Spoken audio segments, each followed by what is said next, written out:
The first time I saw her, she was barefoot, walking along the wet shore like she belonged to it, like the sea had sculpted her out of salt and longing and set her loose at the edge of the world. It was early spring, and I had just moved into my grandmother's old beach house after her passing. The place creaked with memory and smelled of sand and rosemary, but it felt like a retreat from everything I was trying to escape. I wasn't looking for mystery. But then came Coral. She appeared always during high tide, never before, never after. A figure in a flowing linen dress, long seafoam green hair clinging to her shoulders, her skin glistening like she'd just emerged from the waves themselves. I watched her from my upstairs balcony, hidden behind the lace curtains like some cliché of loneliness. At first, I thought she was just another reclusive artist, the kind of person who rented these beach houses for inspiration. But she never carried a phone, never brought a towel, never stayed long. And when the tide began to slip away, so did she. It became a pattern. She would arrive as the sea crept up the sand and vanish with its retreat. I never saw her enter the neighboring beach house, but the porch light flickered on during every high tide, without fail. Once, I tried to time it to catch her in between appearances, but it was like she evaporated with the ocean mist. I stopped trying and started watching instead. Weeks turned into months, spring into summer, and every tide brought her back, silent, graceful, untouchable. I began to imagine who she was. Maybe a widow mourning something lost at sea. Maybe a ghost of the shore. Maybe just someone lonelier than me. I tried not to fixate. But the truth is, I became obsessed. I started mapping the tide charts, memorizing the rhythms of the ocean, as if they were her schedule. I rearranged my days around the windows when I knew she'd appear. I began to dream of her, though I'd never heard her voice. Then one night the storm came, a violent, screaming force that rattled the old windows and sent waves crashing over the dunes. The wind howled, tearing through the coastline like it was punishing the earth itself. I was about to light a candle when the power died. And then 3 knocks on my door. I froze. No one ever came here. Not during weather like this. I pulled the door open slowly, expecting maybe a lost tourist, maybe someone hurt. But it was her, Coral, standing soaked in the downpour, her dress plastered to her skin, her eyes dark and wide and shining like something wild. "Your chimney sparked," she said, her voice lower than I'd imagined, almost like it came from beneath the waves. "It looked dangerous. You shouldn't light a fire." "You're my neighbor," I said, breathless. It wasn't a question. It was something between a recognition and a revelation. She nodded, water dripping from her eyelashes. "Can I come in?" I stepped aside wordlessly, heart pounding. She entered like the storm had delivered her to me, like the sea had decided I'd waited long enough. And as I closed the door behind her, locking us inside together for the first time, I knew something was about to change forever. The sound of the storm outside became a distant roar compared to the noise inside me. Coral stood just past the threshold, her body still dripping rainwater onto the wooden floor, her eyes flickering as if trying to adjust to something more than just the dimness of the room. I couldn't look away. Up close, she was even more otherworldly.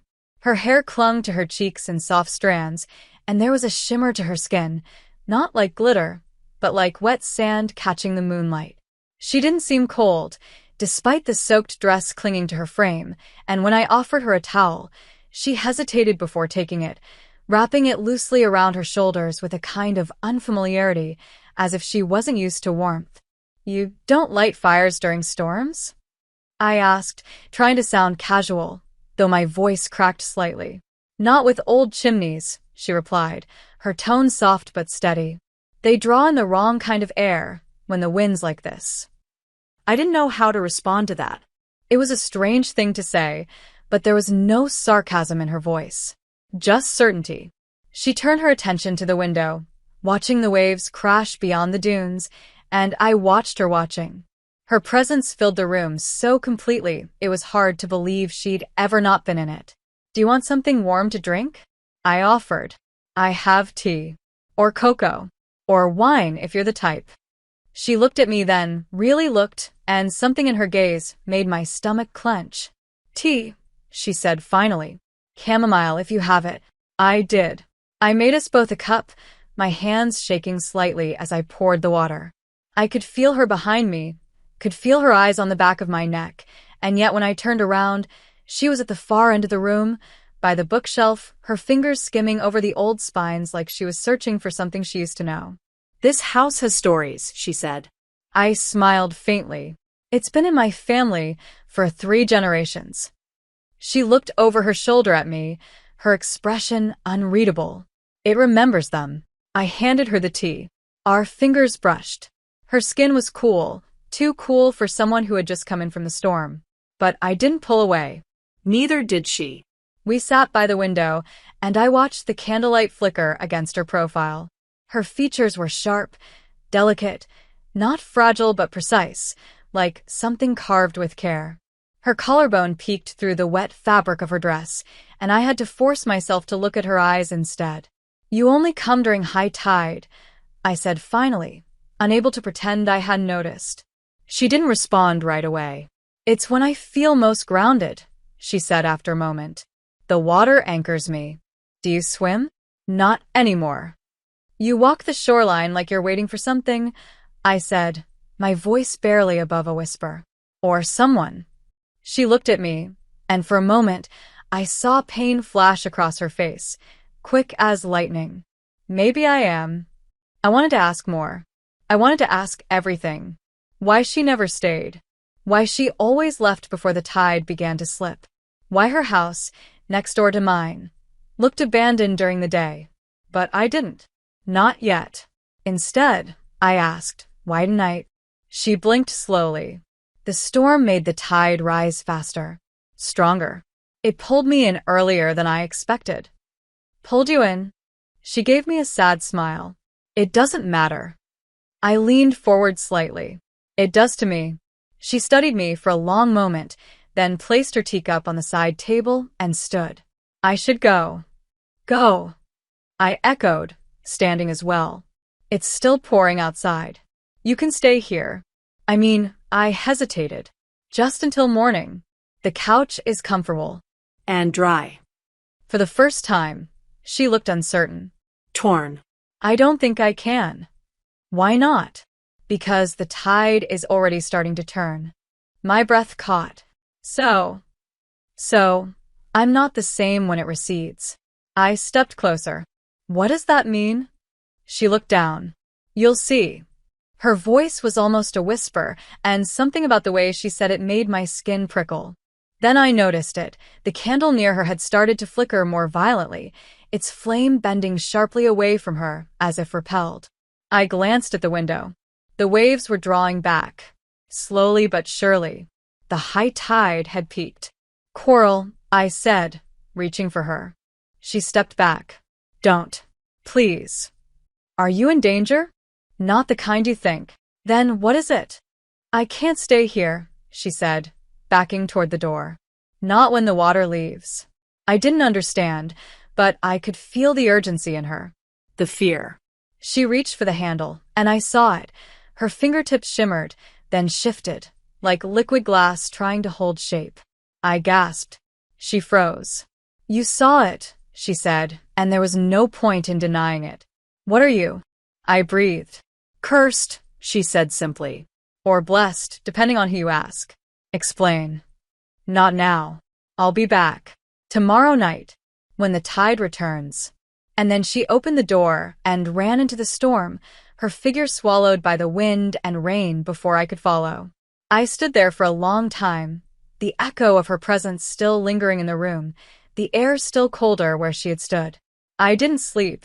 I stayed by the window until dawn, watching the ocean slowly pull itself back, wondering what it had taken with it. The next day was unbearable. The house felt hollow without her in it, like the storm hadn't really left but had simply taken its chaos with her. I wandered through each room aimlessly, touching things she hadn't touched, staring at the towel still damp from her shoulders, the teacup she hadn't finished. I kept thinking I'd imagined the shimmer in her skin, the way her fingers distorted like fluid under pressure, but I hadn't. I knew what I saw. Something impossible. Something beautiful. Something terrifying. I spent the day glued to tide charts, weather apps, anything that could tell me exactly when the sea would swell again. I counted the hours like heartbeats. When night finally fell and the tide began to rise, I waited by the window, palms sweating, eyes fixed on the shoreline. The wind had died, the ocean breathing calm and rhythmic, and for a while, it seemed she wouldn't come. But then I saw her, walking slowly along the wet sand, bare feet kissing the edge of the water, her dress dancing softly around her knees. This time she was different, more hesitant, almost fragile, like the distance between us had grown heavier somehow. I rushed outside before she could disappear. "Coral," I called out. She stopped, turned slowly, her eyes catching the moonlight in a way that made them look almost silver. "You came back," I said, breathless. "I said I would." "You also said you were cursed." She looked away. "I shouldn't have." Too late. I stepped closer, heart pounding. "I need to know." "Why?" she asked, but there was something raw in her voice, like she already knew the answer. "Because I care. Because I want to understand.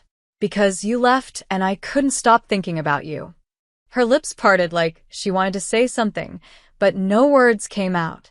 I reached for her hand slowly, giving her time to pull away, but she didn't. Our fingers touched, and this time the shimmer didn't hide. It spread slowly across her skin, soft and bioluminescent like moonlight refracted through deep water. I didn't flinch. She watched me with something between awe and fear. "You're not afraid?" she asked. "Should I be?" "Yes," she whispered. "But I don't want you to be." We walked along the shore in silence, our hands still joined, until we reached the steps to her house, the one I had never seen lit during the day. She paused at the base. "You should know, once you cross this line, you're part of it." "Part of what?" "The truth." "Then show me."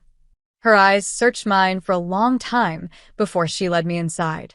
The house was dim, the walls lined with strange artifacts, shells, bones, vials of water sealed with wax, old maps with faded ink. It smelled of salt and something older, something I couldn't name. In the center of the living room was a glass basin filled with seawater, glowing faintly.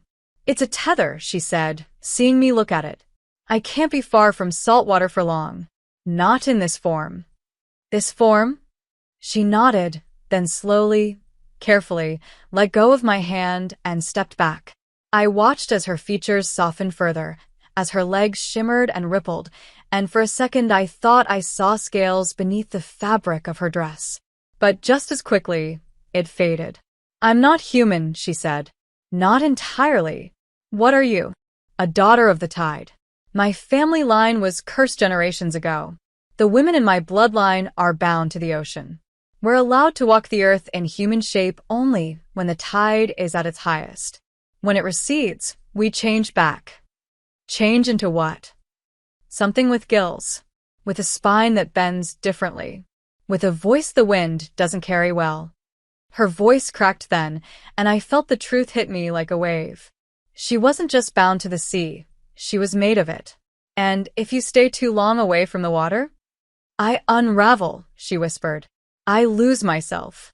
My shape, my memory, my breath. But you're here now." "Because I couldn't stay away." Her eyes locked on mine. "Because you saw me. And I don't know how to unfeel that." My heart ached in a way I didn't expect. I stepped forward, reaching for her face, brushing back a strand of damp hair. "We'll figure this out." "There's no figuring it out," she said. "This is the way it's always been. We don't get to fall in love. We don't get to stay." "What if you could?" "Then I would never leave this shore again." The intensity of her words made my knees weak. I leaned in before I could think better of it, and our lips met, salted, soft, electric. Her mouth tasted like rain and sea and sorrow, and when she kissed me back, it was with a hunger that felt like it had waited centuries. But even as our bodies pressed together, even as her hands gripped my waist like she needed the contact to survive, I felt it, the pull of the tide beginning to turn.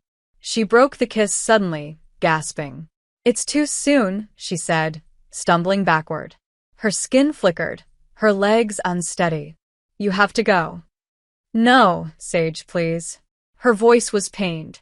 If you see me shift again, if you see too much, it'll tie you to the curse. I don't care. You should. Her hands trembled. I'm not safe when the tide falls. I'm not myself. If I hurt you, you won't. You don't know that. I trust you. Her eyes filled with something that looked like grief. Then go. Please. Love what you've seen so far and want to help me keep creating these awesome stories on this channel? Then subscribe and hit the bell. Your subscription supports the channel and makes sure you get more exciting stories. I want to remember you like this. I didn't want to leave, but her body was already changing, too fast this time, too violently. The shimmer spread, her bones moving beneath her skin like something alive. She collapsed beside the water basin, crawling toward it with desperation. I turned away, biting down a scream as I stepped out of the house and slammed the door behind me. I stood on the sand, listening to her cry out inside, her voice shifting from human to something else. And I swore, as the tide slipped back into the horizon, that I would never leave her alone during it again. I didn't sleep. Not after what I saw. Not after the way her body had convulsed, the light in her skin warping like it couldn't decide what she was supposed to be. I lay awake in my bed, staring at the ceiling, the sound of the waves distant now, their lullaby tinged with menace. The tide had gone out, and with it Coral. Or what was left of her when she wasn't wrapped in her human shape. I didn't know what she became. I didn't know if she could even remember me like that. But I knew one thing. I couldn't keep doing this. I couldn't keep watching her break every time the ocean pulled away. I needed to find a way to stop it. The next morning, I drove into town. I hadn't been there in weeks, not since Coral first consumed my thoughts. It was a sleepy coastal village with weathered fishermen and shops that sold seashell trinkets to tourists. I went to the library first. It smelled like old paper and mildew and salt, and I didn't know what exactly I was looking for until I found it. In a forgotten corner, tucked behind books on maritime folklore and shipwrecks, there was a journal. Handwritten. Leather-bound. It wasn't catalogued. There was no barcode. Someone had left it there on purpose, or forgotten it in the place it belonged. I opened it and felt a chill run down my spine.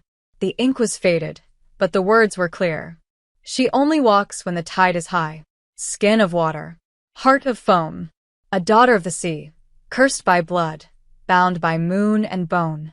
I turned page after page, reading stories, warnings, of women who walked the shores at night, who vanished by day, who lured lovers into the surf with promises of forever that dissolved with the dawn. But this wasn't just myth. I saw descriptions that matched Coral exactly. Green hair like seaweed, skin that shimmered like fish scale, a tether to salt water that grew violent if tested. One passage stood out. To break the binding, one must offer a trade. Something of equal weight. Love freely given. Blood freely spilled. Or breath freely surrendered. I stared at that line for a long time. Breath freely surrendered. What the hell did that mean? I copied the page word for word into my notebook and left the library shaking. That night, the tide rose again. I stood by the shore as the moonlight painted the waves silver, waiting for her, afraid I might have driven her away the night before. But then I saw her.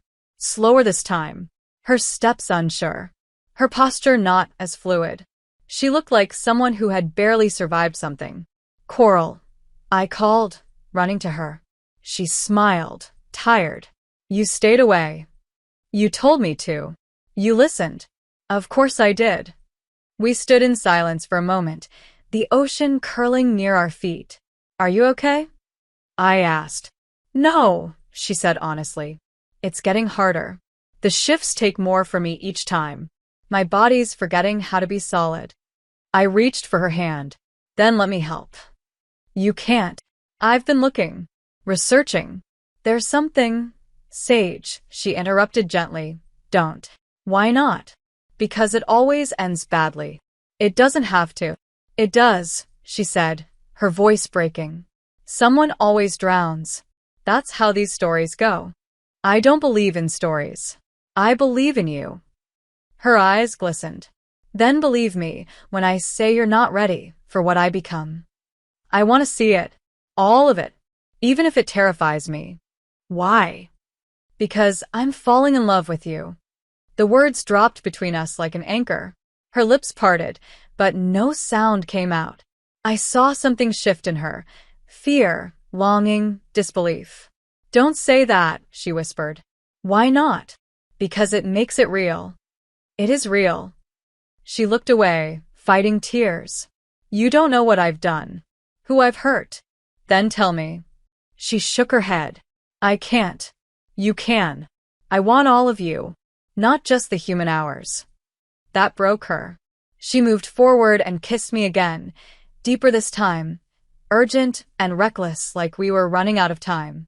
Her hands gripped my face, her body pressed to mine, and I could feel the tremble in her, like she was barely holding herself together. We sank to the sand, the tide whispering at our feet, and everything else disappeared. The world shrank to skin and salt and desperation. When we finally pulled apart, her breath came fast. The curse began with my great-grandmother, she said. She was a Selkie who fell in love with a fisherman. She gave up her skin for him, but he locked it away, kept her bound to the land. When she finally escaped, she cursed every daughter born after her to carry both worlds, to belong fully to neither. So you shift. Yes. But it's not just a transformation. It's a split. My body becomes ocean. My mind becomes something else. I lose myself. And when I return, I don't remember everything. Sometimes I wake up with blood on my hands. Sometimes the fish don't swim near me for days. But you've never hurt me. Yet. She looked at the sea. I feel it happening faster. The unraveling. I'm not supposed to stay this long. What if you didn't have to leave? She gave me a look. You read something. I did. About breaking the curse. There is no breaking it. There is. A trade. A sacrifice. No, she said sharply. Sage, no. You don't understand what that means. Then help me understand. Love freely given, she whispered. That's the first step. But the sea doesn't care about love. It demands payment. Then I'll pay it. You can't. The ocean doesn't bargain. It consumes. Let it. Her hands tightened on mine. If you give the sea your breath, you might not get it back. What if I'm willing? Then you're a fool. Then I'm your fool. And for the first time, she cried. Real, human tears. Not salt. Not sea. Tears that belonged to the woman I was falling for. She leaned her forehead against mine and whispered, Don't do this unless you're ready to drown. And I whispered back, Then teach me how to swim. The next few nights felt like borrowed time. The tide brought her back to me over and over again, but I could feel it in the way her hands trembled, in the way her voice caught mid-sentence, in the way she stared at the ocean like it was a ticking clock. We didn't speak of the ritual again, not directly. But every look, every touch, carried the weight of it. Coral began to teach me things, small, strange things at first. How to read the shape of waves. How to hear shifts in the current just by the wind. How to find the tide's edge with my bare feet, blindfolded. The sea listens, she told me one night as we stood ankle-deep in water, the moon mirrored perfectly on the surface. It remembers. If you want to ask it for something, you have to prove you belong. How do I do that? By becoming what it understands. Motion. Rhythm. Pull. She moved then, a slow, graceful motion I couldn't replicate. Part dance, part ritual, part surrender. She called it current skin, a word in her ancestral tongue that didn't translate directly. I tried to mimic her and failed, but she smiled anyway and guided my body with hers, each brush of her hand igniting something low and hot inside me. You're getting closer, she whispered, lips grazing my ear. But the ocean's jealous. It doesn't share well. I didn't fully understand what she meant until the dream started. I would wake up choking on seawater that wasn't there, my sheets soaked in salt.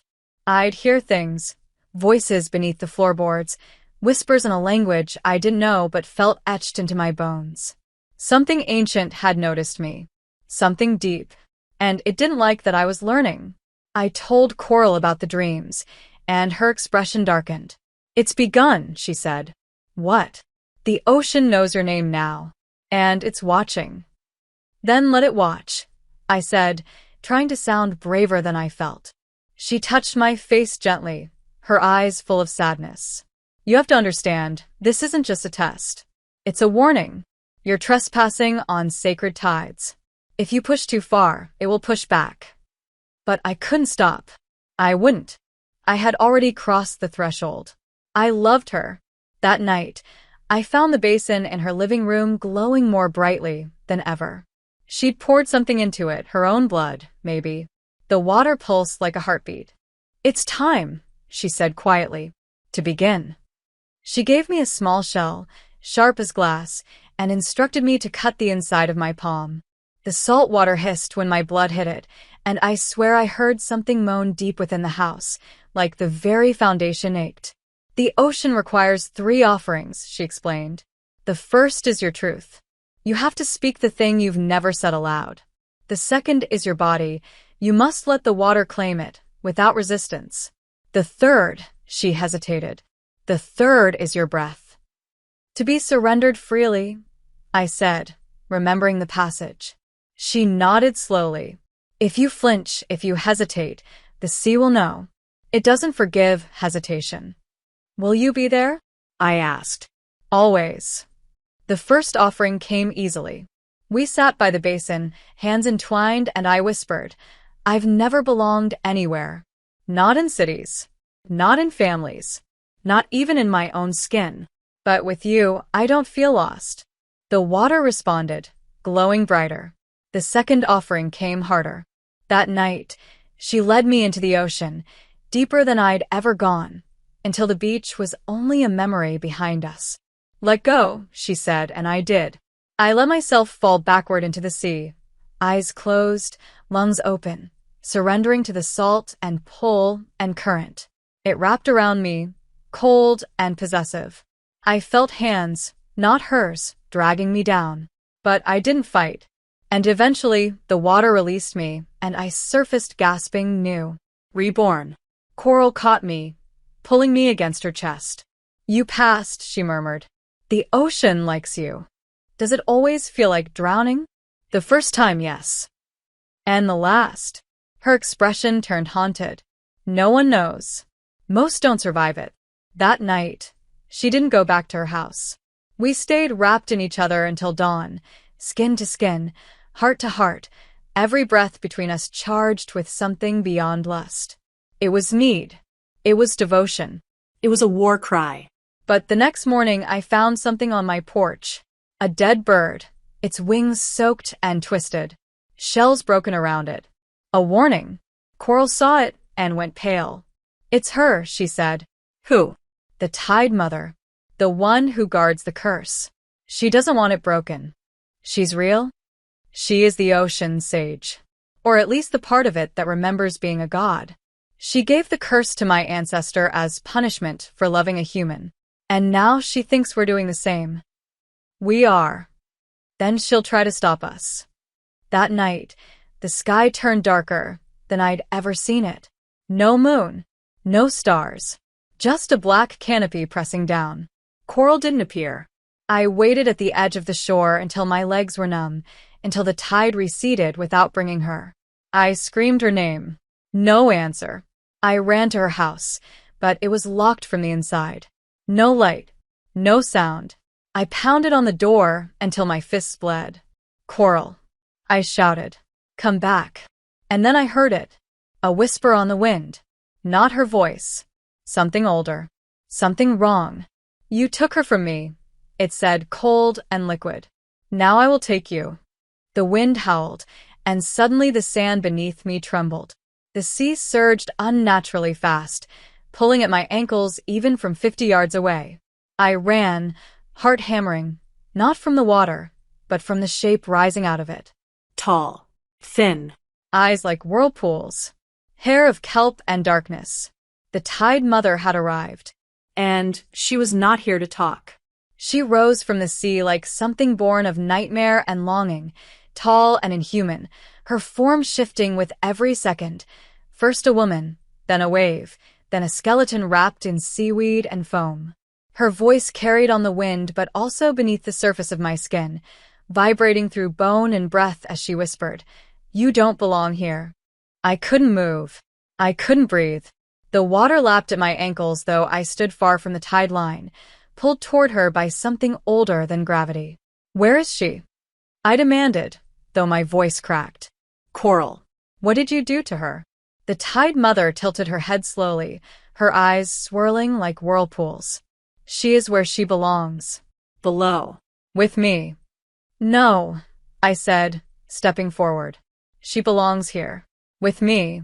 The sea surged suddenly, slamming into my legs with the force of a body. I fell to my knees, salt burning into the cuts on my skin. "You presume to love what is mine," she hissed. "You think your small heart can carry a weight forged by tides and blood and centuries of betrayal." "Yes," I said, through gritted teeth. "Because I don't want to own her. I just want her free." That made the entity pause. A moment of stillness, like the ocean holding its breath. "You would give up your breath for her?" she asked. "You would drown for a creature who is only yours half the time?" "Yes." "You would die for her?" "If it means she gets to live without fear, then yes." The sea shuddered, waves crashing hard enough to shake the beach. The Tide Mother extended one long, shifting arm toward me. "Then prove it. Come. Dive into the place where she hides when she breaks. Go to the trench where the curse sleep. If you make it back, she is yours. If not, the ocean will digest your bones slowly." I stood, soaked and shaking, heart beating too loudly to hear the wind. "Take me," I said. Now. She didn't touch me. She didn't have to. The water rose and swallowed me in one gasp. No warning. No transition. One blink I was standing, the next, I was falling into darkness. I opened my eyes underwater, but nothing made sense. Down wasn't down. Up didn't exist. Everything glowed dim blue, and the pressure squeezed my ribs like a vice. I couldn't scream. I couldn't breathe. But I wasn't dying. Not yet. She had made sure of that. I was suspended in the ocean's throat, and she wanted me to see what coral became. Shadows moved below. Large. Slow. Not fish. Not human. I drifted lower. Coral's name echoed inside me, louder than thought. "Find her. Find her. Find her." I passed bones embedded in rock. Ships torn apart. Statues worn by salt. And then I saw her, curled inside a cave of coral, real coral, arms wrapped around her knees, her body fully transformed. Her hair floated like seagrass. Her back rippled with fins. Her gills opened and closed rhythmically, and her skin was covered in the sheen of scale and sorrow. She wasn't human, but she was still beautiful, still mine. I swam toward her, lungs burning, vision flickering at the edges. Her eyes opened as I approached, and for a moment, she didn't recognize me. Then, slowly, she reached for me. I took her hands, anchoring myself to her. I mouthed her name, unable to speak. She shook her head slowly, mouth opening in a warning. "Go. Leave. Now." But I held tighter. I pressed my forehead to hers. I remembered the third offering. My breath. Freely surrendered. I exhaled. A full, final release of air into the water, bubbles dancing upward like a prayer. I felt the pain immediately, the panic, but I didn't fight it. I closed my eyes and gave it freely. Everything. The moment I let go, everything changed. The water around us pulsed. Warmth spread through my limbs, not burning, but awakening. My vision darkened, but I felt Coral's hands move to my face, and then something bright, something blinding, like lightning under the ocean, flashed behind my eyes. My body convulsed. Then silence. I opened my eyes to see her human again, holding me. We were still underwater, but I could breathe. I could breathe. I gasped, and the water filled my lungs like air. She looked at me in awe and fear. "What did you do?" she whispered. "I gave it," I said. "All of it. So you wouldn't be alone down here. But you're not like me. Aren't I now?" She pulled me close, holding me so tightly I thought I might break. "You foolish, beautiful girl. You said only a fool would love you. And you believed me." I nodded. She laughed, but it cracked in the middle, and her fingers gripped me like I might dissolve. "The ocean knows you now. You're part of this world." "Good," I said. "Then I can go wherever you go. Even here?" "Especially here." But then everything shifted again. The water trembled. A scream, more like a rupture, ripped through the trench. The Tide Mother was not pleased. She appeared at the mouth of the cave, her form now massive, too large to fit, her eyes furious whirlpools. "You broke the boundary," she thundered. "You are not mine." "No," I said. "I'm hers." I stood in front of Coral, shielding her. "You offered a test. I passed." "You surrendered your breath," the Tide Mother spat. "You made a trade. And now you owe me." She hissed, the water pulsing violently. "What do you want?" "Her freedom." "She is of my blood." "Not anymore." "You will never be able to leave these waters," she warned. "You will crave the tide. You will need the current. You will become hollow on land." "So be it." The Tide Mother's eyes narrowed. "You would turn your back on the shore for love." "I would drown 1,000 times if it meant she'd never cry again." And with that, the sea pulsed once more, and she vanished. Just gone, as if she had never been. Coral collapsed into me, shaking. "You don't know what you've done," she whispered. "I think I do. You've changed. I can feel it. You're not just human anymore." "Then maybe now we're equals." "We're not." She cupped my face. "You gave up too much. I gave it to you." She kissed me then, under the water, no breath between us, no fear, just the sound of the deep vibrating around us like a song only we could hear. I didn't know what came next.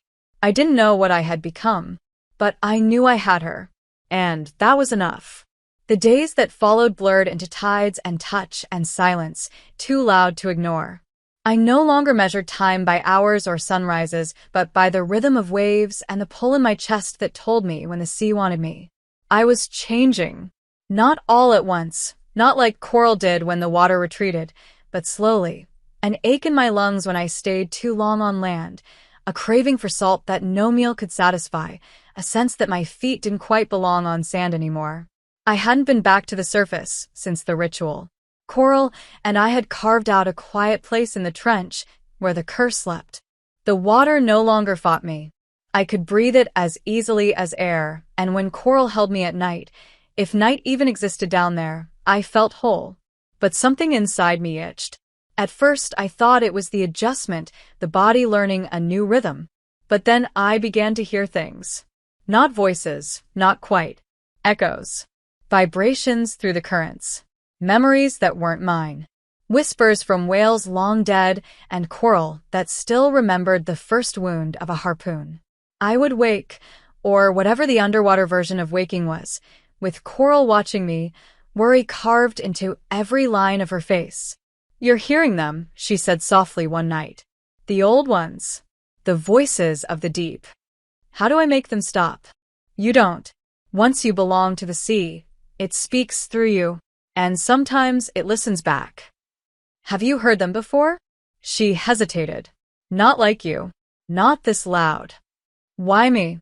"Because you weren't born of it. You bled into it. You gave something it hadn't tasted in a long time. Choice." I didn't know whether that made me stronger or more vulnerable. The next time we surfaced, it was high tide. We lay on the shore, still wet from the deep, tangled in seaweed and blankets, the moon casting silver patterns across Coral's bare shoulders. Her skin shimmered with residual scales, and mine had started to do the same. Only faintly, but there. "Your eyes," she whispered, touching my cheek. "They're darker now, like the ocean pulled its color into them." "Do you still see me?" I asked. "Or just the sea?" Both, she said. And neither. You're becoming something new. We kissed like drowning was still an option, like every time might be the last time. But even wrapped in her, I felt it. That pull, that whisper. The sea was calling me back. Not gently, not sweetly. It was demanding. The next day, I wandered farther along the beach than I ever had. My feet led me to a jagged cliffside where the rocks jutted out like broken teeth, and there, hidden behind a curtain of vines, I found a cave. The air inside was thick with salt and memory. The walls were etched with symbols I recognized but couldn't name. I touched one and felt my vision snap. I saw Coral, no, her ancestor, locked in a fisherman's cottage, sobbing as she clawed at the chest where her skin had been hidden. I saw the sea rage, swallowing boats whole, dragging children from shores. I saw women walk into the waves and never return, not because they wanted to die, but because they had heard the same whisper I now carried in my blood. I stumbled out of the cave, gasping, trembling. When I returned to Coral, she was waiting with fear in her eyes. You found it, she said. You weren't supposed to find it. What is that place? The first wound, she said. The place where the curse began. Why did it show me your past? Because it's becoming your past too. That night, I couldn't sleep. I drifted alone through the water, letting the current guide me, hoping to quiet the whispers. But instead, they grew louder. They began to chant. Not in English. Not in any human language. But I understood it anyway. You are the doorway. You are the debt repaid. You are the next tide. I surfaced, gasping, heart racing. Coral found me hours later, curled against a rock, eyes wide with panic. Something's wrong, I told her. It's like they're inside me now. They are. I can't control it. You're not supposed to control it, she said gently. You're supposed to become it. I didn't ask for this. You offered yourself to the sea. You gave your breath. That doesn't just change your lungs, Sage. It changes your soul. I backed away, shaking. Then what am I now? Coral stepped forward, tears in her eyes. You're mine, she said. Still. Even if you belong to the tide, you belong to me. I clung to that, for a while. But the more I tried to stay still, the more I felt the ocean rising inside me. Not metaphorically. Literally. My veins pulsed with tides. My blood cooled. My heartbeat synced with the moon. And then, one night, I heard her again. The Tide Mother. Not in front of me this time, but within me. You thought you escaped me, little breathless girl, she whispered. But all you did was open the next gate. You let me in. I dropped to my knees in the sand, screaming, water pouring from my mouth. Coral ran to me, caught me, held me. You're not alone, she said over and over. You're not alone. But I was. I could feel it. A seed had been planted in me that night in the trench. Not just change. Not just power. A tether. And it was growing. I wasn't just becoming part of the sea. The sea was becoming part of me. And I didn't know if I could hold it back much longer. The change came slowly at first, a soft ache in my chest that I mistook for longing, a restlessness I blamed on too many nights without sleep. But then it sharpened. The air began to burn my lungs. I couldn't stand to be far from the water. My skin itched constantly, and no fabric felt right against it. My fingers tingled with electric static when I touched anything dry. I woke one morning with seawater dripping from my eyes like tears and my heartbeat thudding like a wave crashing against stone. The tide was rising inside me, not metaphorically, not anymore. I was losing time, blacking out in moments of stillness and returning to myself somewhere else, somewhere wet, salty, humming with deep song. Coral tried to anchor me. She stayed close, watching me with a devotion that broke my heart. She never flinched, even when my voice deepened with that echoing undertone, even when my eyes changed color mid-sentence, even when my skin flashed with translucent scale in moonlight. She loved me still, but I could see the fear in her too. She knew what I didn't want to admit. I wasn't just changing. I was becoming something the sea had designed, not something it had borrowed. You're resisting it, She told me one night as we floated in shallow water. That's why it hurts. I don't want to lose myself, I whispered. You won't, but you're not who you were anymore. You can't go back. You gave your breath, Sage. You're not just mine now, you're theirs too. The voices, the ocean, the old ones, the memory of every wave.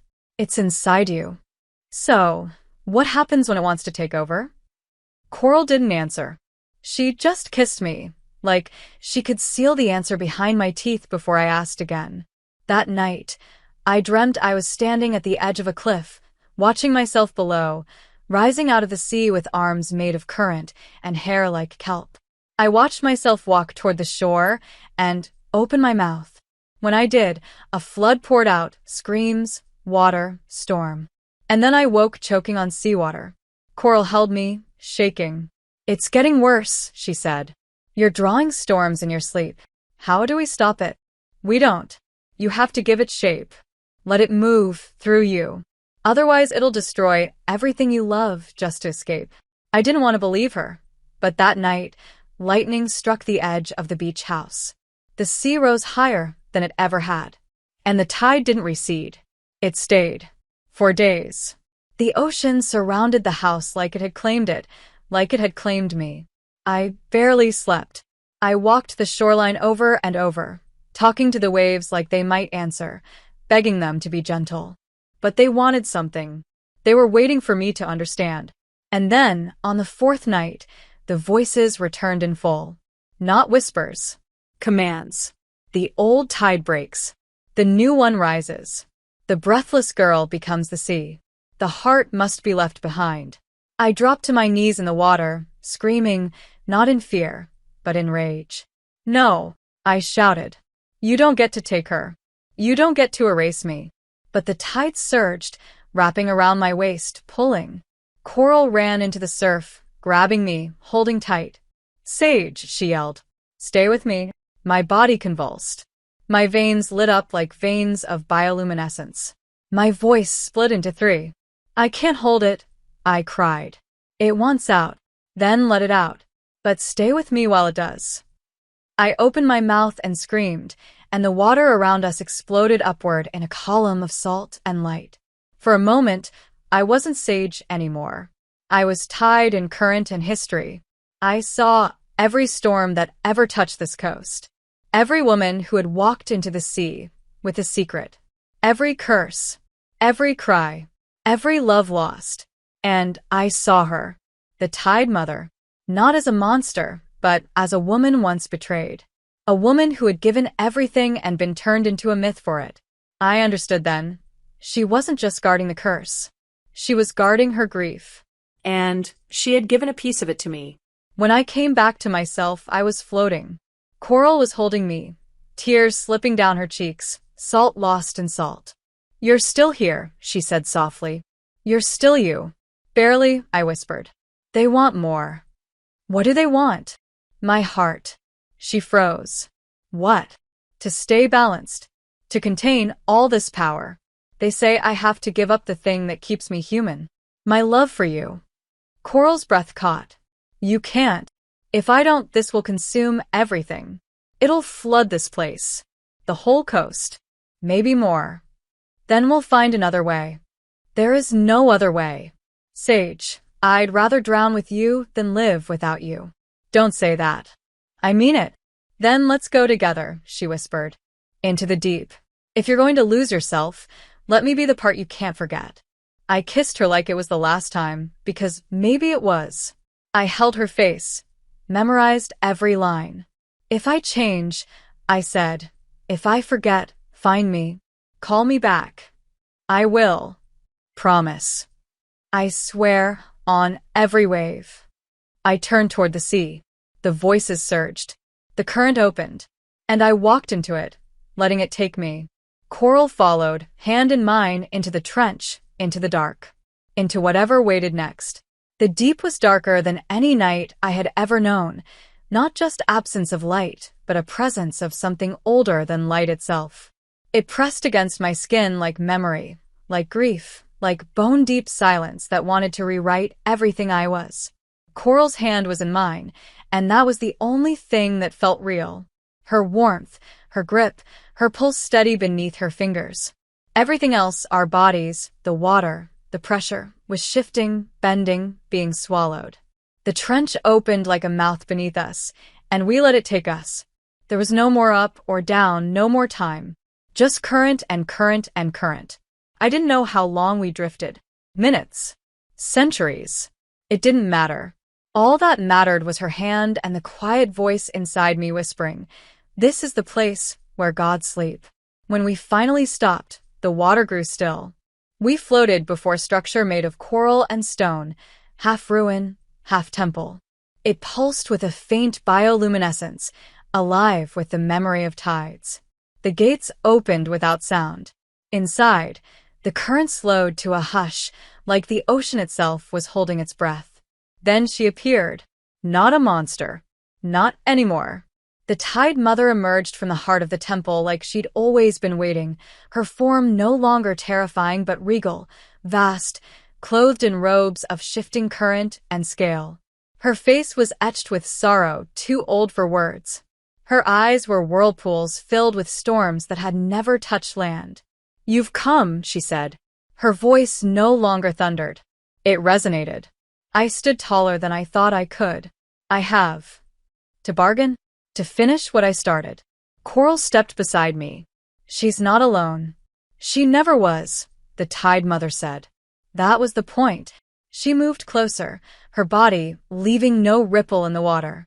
"You carry too much, child. You were meant to be a vessel, not a storm." "Then take it back," I said. "Take all of it." "I cannot. You gave your breath freely." It is yours now. "And everything it bought. Then what do you want from me?"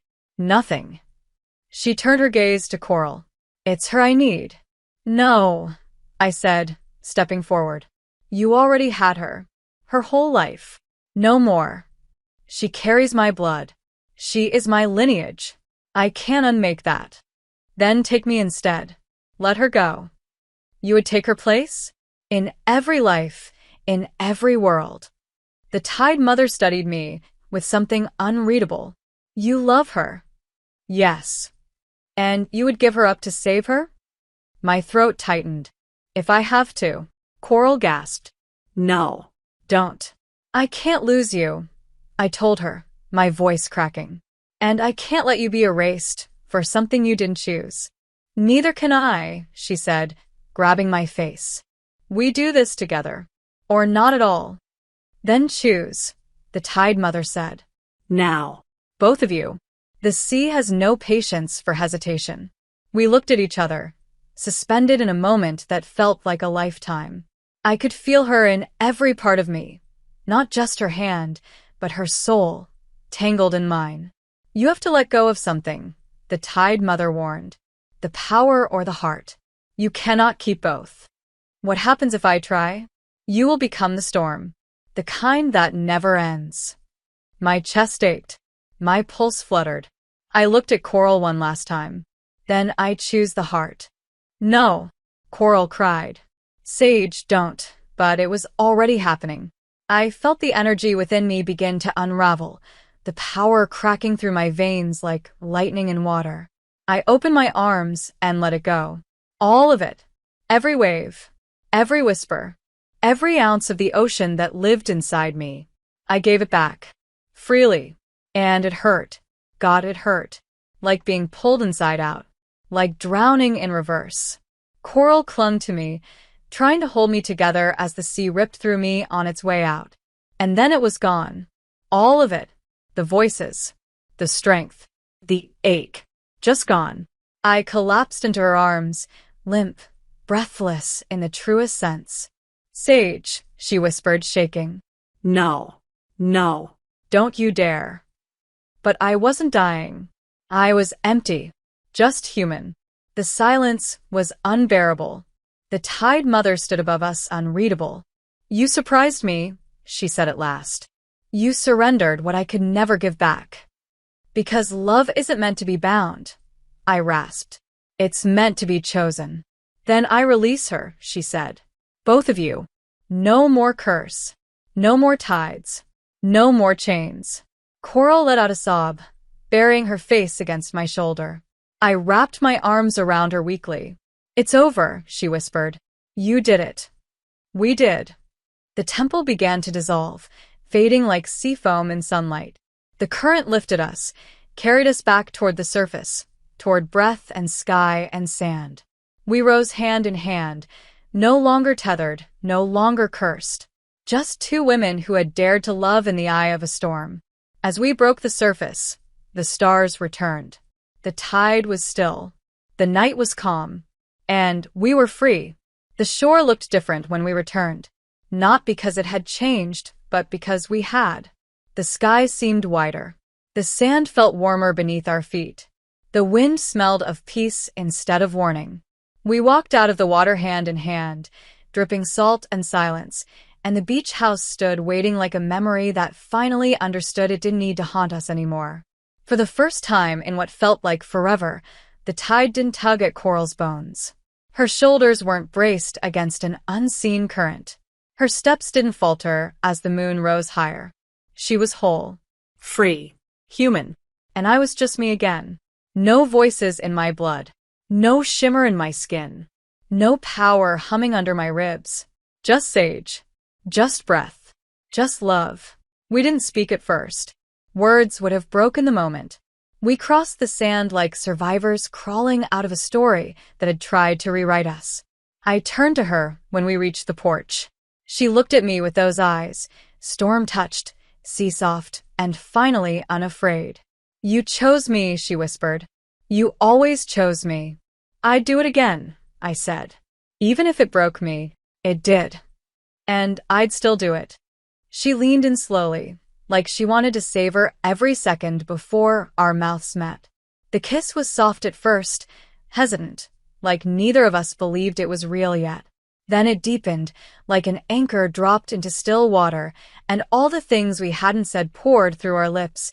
The fear, the ache, the relief, the quiet promise of a future we never thought we'd earn. When we finally pulled apart, she laughed, light and real, the kind of laugh that sounds like a life beginning. "You taste like salt," she said. "You always did." We went inside. The house was exactly how we left it, untouched by the storm that should have wrecked it, waiting for us like it had been holding its breath too. We curled into the bed upstairs, tangled in blankets that still smelled faintly of rosemary and sea. She traced my collarbone with her fingertips, slow and reverent, like she was memorizing the new version of me. "It's strange," she murmured. "I thought I'd miss it. The ocean, the tether, the transformation, that other self. Do you?" "No," she said. "Not when I'm like this. Not when I'm with you." I kissed her again, and this time, it wasn't desperate or sacred. It was just ours. The kind of kiss that says, "We made it. We're here. We get to stay." Days passed, and they didn't disappear with the tide. We woke up together, and didn't have to count minutes. We cooked in the kitchen with the windows open, wind weaving through our hair. We walked the beach at noon, at dusk, at midnight, not because we were waiting for the sea, but because it no longer owned us. I painted again. Coral wrote music on napkins and sang to me when she thought I wasn't listening. We built a life in the quiet, in the ordinary, and it was more magical than any curse. One evening, weeks later, we stood on the porch and watched the tide come in. It was full, wild, beautiful, but it didn't pull her away. It didn't whisper in my chest. We just stood there, two women in love, watching the ocean and knowing it no longer defined us. "Do you think she's still watching?" Coral asked, her voice soft. "The tide mother?" Maybe," I said. "But I think she's resting now. Because of you. Because of us." She nodded, then tilted her head. "Do you miss the power?" "No," I said. "It was never mine." I pulled her closer, arms around her waist, lips brushing her temple. "This is." That night, we lit candles. Not for ritual, just for glow. We danced barefoot on the wood floor to the sound of our laughter. We loved without fear. We fell asleep skin to skin, and when the tide receded, nothing changed. The love stayed. The sky didn't cry. The sea didn't take. I dreamed of a child, years from now, running barefoot along the shore, Coral calling her name from the porch. I dreamed of our hair silvering together, of tide charts forgotten in drawers, of kisses that didn't count down minutes. I dreamed of a love that held. And when I woke, she was still there, curled beside me, breathing softly, real. I traced her back with my fingertips and whispered, "You're home." And she whispered back, "So are you." Thank you so much for being here and for believing in this channel. If you feel in your heart, you can donate with super thanks so I can focus more and more on this project. Your support helps me keep creating these love stories and bringing them to life for you. See you in the next video.